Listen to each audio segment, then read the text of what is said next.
Los temas a abordar serán los de comprensión y expresión y los problemas que dificultan la comunicación oral. La comunicación es un componente básico de todas las relaciones interpersonales humanas y la expresión en términos generales se puede considerar como un mecanismo de desfogue de nuestros sentimientos e ideas. Este es un vistazo general de los temas que van a ser abordados. Bueno, el tema que me toca exponer es el tema de comprensión.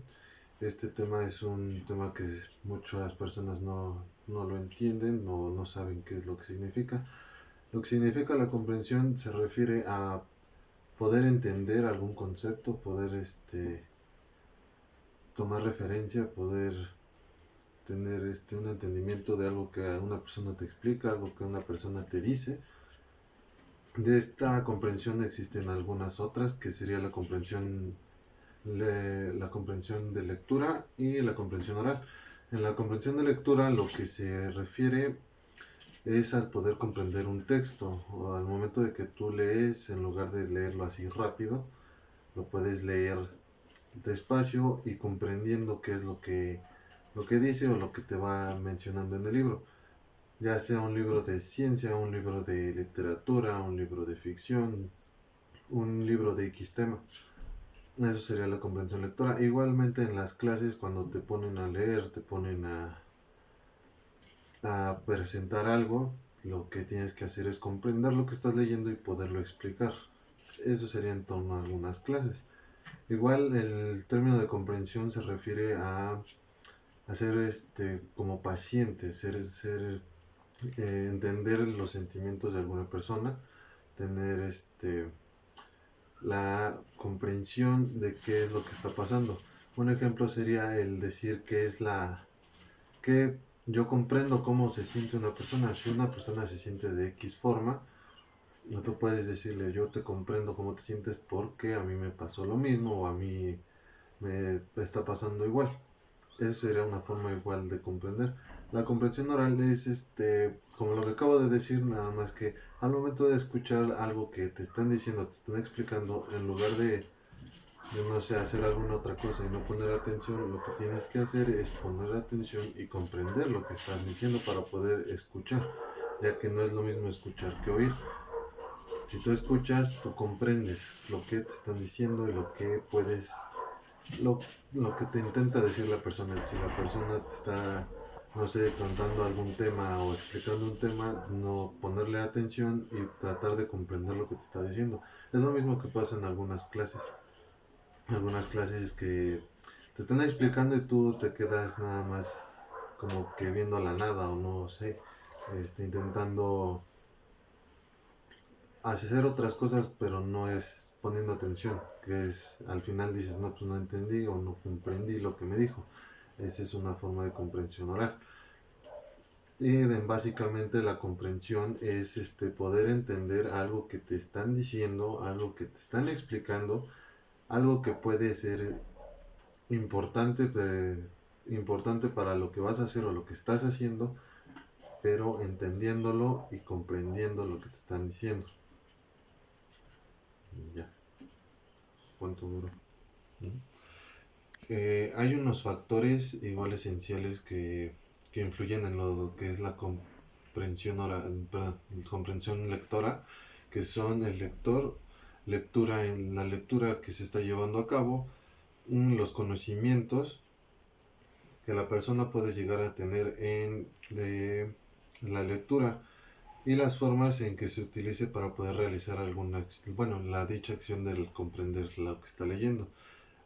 Cabe mencionar que algunas de las deserciones en las escuelas, en las instituciones, ya sea tanto universitarias, prepa, secundaria, primaria, son porque a veces no llegan a comprender lo que los alumnos tienen la incapacidad de poder comprender algunas lecturas que se les está dando, algunas explicaciones que se les da, ya sea algunos casos que se lleguen a dar.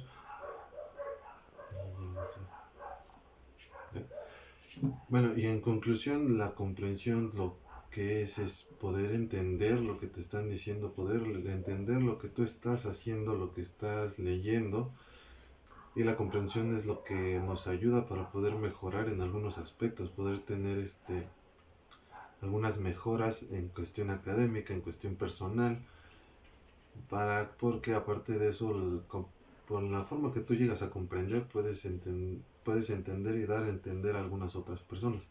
Eso sería básicamente lo que es la comprensión.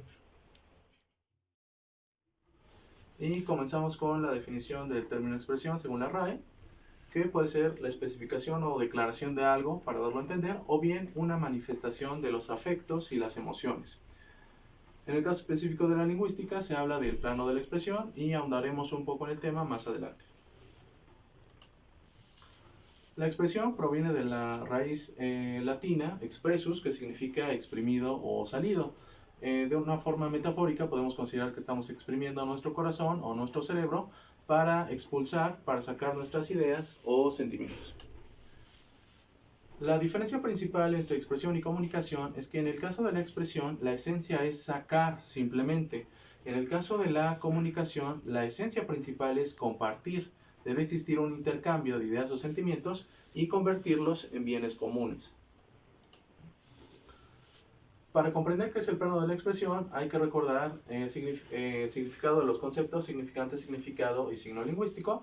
En términos generales, el significante será cualquier manifestación física, cualquier señal física perceptible por los sentidos. El significado será el concepto o idea abstracta evocada en nosotros cada vez que percibimos al significante, y el signo lingüístico es simplemente la unión tanto del significante como del significado. En el caso de la expresión oral se trata de toda la manifestación de signos acústicos junto con algunos paralingüísticos, como la entonación o el volumen, que favorezcan a la riqueza comunicativa del mensaje. Es importante considerar que la competencia comunicativa en la expresión oral va más allá de simplemente hablar y escuchar, ya que, como dijimos, existen ciertos elementos paralingüísticos como la cadencia, la intensidad de la voz, los silencios, etc., que apoyan a dar mayor intensidad emocional a la intención comunicativa del mensaje. Algunas características de un buen oyente y un buen hablante respectivamente son las siguientes. En el caso del buen oyente, en términos generales, tenemos que estar receptivo ante cualquier señal que ayude a interpretar el mensaje y la intención de este. En el caso de un buen hablante, en términos generales, su capacidad se basa en tomar en cuenta a la audiencia, al receptor, y en base a las características de este receptor, formar un discurso adecuado. Para evaluar la capacidad de expresión escrita hay dos componentes principales. Por una parte tenemos al código escrito y por otra parte a la composición del texto. En el caso del código escrito, según Krashen, es todo este conjunto de conocimientos teóricos acerca de gramática y de lengua que tenemos almacenados en la memoria cualquiera de nosotros, y que empleamos para poder escribir. Y mientras que en el caso de la composición del texto es todo el conjunto de conocimientos prácticos, es decir, ya la ejecución en sí de escribir, que está constituido por todo el conjunto de estrategias comunicativas que el autor emplea para poder generar textos. ¿Qué conocimientos abarca el código escrito? Hay dos áreas principales. Por una parte tenemos la gramática clásica, fonética y ortografía, morfología y sintaxis y el léxico. Y por otra parte tenemos el conocimiento práctico, aquel que tiene que ver con la composición del texto, como las reglas de adecuación, las reglas de coherencia y las reglas de cohesión. En el caso de las reglas de adecuación, estas son las que nos permiten adecuar nuestro discurso de acuerdo a quién va dirigido este, es decir, determinan la variedad de la lengua a utilizar, ya sea dialectal o estándar, o el registro, que puede ser, por ejemplo, formal o informal, de manera que no nos dirigiremos de la misma forma a nuestro jefe en el trabajo que a un amigo o familiar. En el caso de la coherencia, la esencia es seleccionar la información relevante de la irrelevante y además darle una organización estructurada comunicativa. Por ejemplo, en un currículum vitae habrá que determinar qué selección es importante de acuerdo al puesto al que aspiramos, y además este contiene una estructura, ¿no? Hay que seguir este orden especificado: primero los datos personales, luego la formación académica y finalmente la experiencia laboral, por ejemplo. En el caso de la cohesión, es todo aquel mecanismo que sirve para conectar las frases que aparecen en el texto. Estos mecanismos de conexión sirven para darle sentido global al texto, de tal forma que el análisis o la interpretación de una frase siempre se dé respecto de otras. Los mecanismos de cohesión se clasifican en tres grandes categorías, que pueden ser las repeticiones sonáforas, las relaciones semánticas o los enlaces y conectores. Aquí vemos un ejemplo, por ejemplo, de la anáfora. Aquí un par de ejemplos de la hiponimia. Y finalmente, el mecanismo de cohesión con el que estamos más familiarizados son con las conjunciones, como pero, esto, porque, aunque. Finalmente, en el caso de los problemas que dificultan la comunicación oral, las grandes categorías en las que se pueden clasificar son físicas, fisiológicas, semánticas, psicológicas o socioculturales.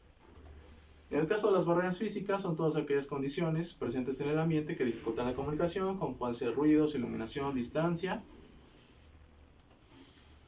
En el caso de las barreras fisiológicas, tienen que ver con cualquier tipo de anomalía fisiológica en el emisor o el receptor, ya sea por enfermedad, ya sean de nacimiento, y que afectan los sentidos de percepción, como pueden ser debilidad visual, debilidad auditiva, fallas en la memoria a corto plazo, etc. En el caso de las barreras semánticas, estas nacen de la ambigüedad en las frases. Siempre se debe ser muy claro respecto a lo que se quiere dar a entender. En el caso de las barreras psicológicas, estas surgen del estado emocional de los partícipes de la comunicación, ya que este estado emocional predispone hacia el emisor o hacia el mensaje, de forma que se distorsiona el sentido original de este. Finalmente, en el caso de las barreras socioculturales, estas surgen de la diferencia del contexto sociocultural en el que se desarrollan los interlocutores. Algunos de estos factores diferenciadores pueden ser los usos y costumbres, nivel socioeconómico, nivel educativo, prácticas religiosas, etc.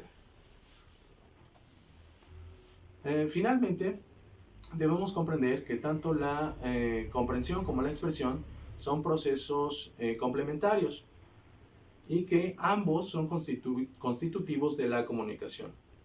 Algunos dicen que hablando se entiende la gente. Técnicamente hablando esto es incorrecto. Se debería decir que comunicándonos nos entendemos.